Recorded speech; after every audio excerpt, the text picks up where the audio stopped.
invité de Laurent Delahousse dimanche 26 novembre 2023 sur France 2, dans le cadre de l'émission baptisée 20h30 le dimanche, Mika est revenu avec émotion sur son enfance.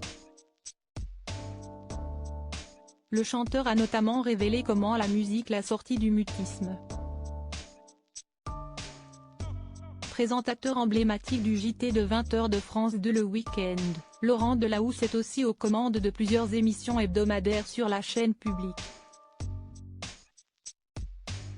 Le journaliste incarne notamment un rendez-vous dominical baptisé 20h30 le dimanche, dans lequel il reçoit plusieurs invités chaque semaine.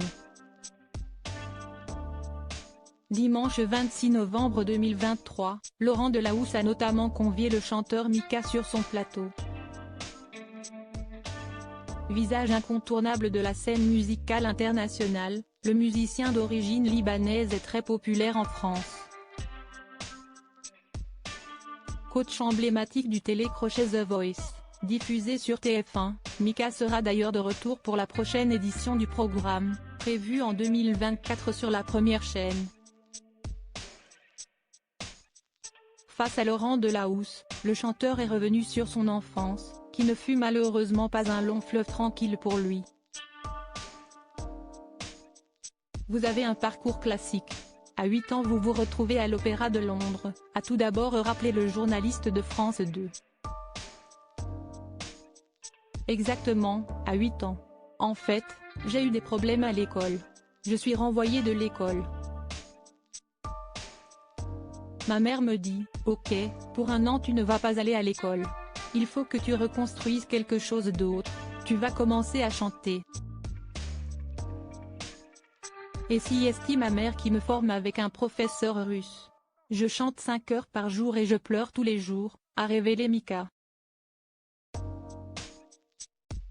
Laurent Delahousse a ensuite enchaîné en rappelant que son invité avait précédemment déclaré que la musique, l'a sorti du mutisme. Elle vous a sauvé de quoi finalement la musique, ce parcours artistique, a voulu savoir l'animateur. Je me sentais dévalorisée, j'avais eu une période assez difficile.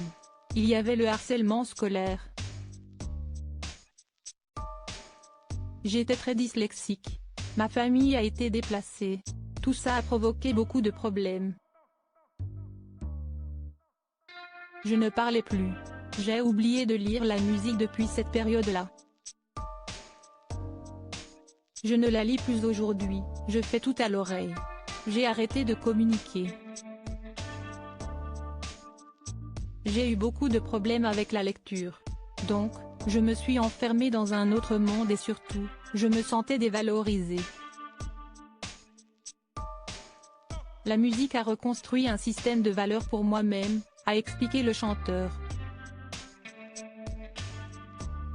Mika a ensuite arboré un très large sourire lorsqu'il a vu une photo de lui durant son enfance être diffusée à l'antenne.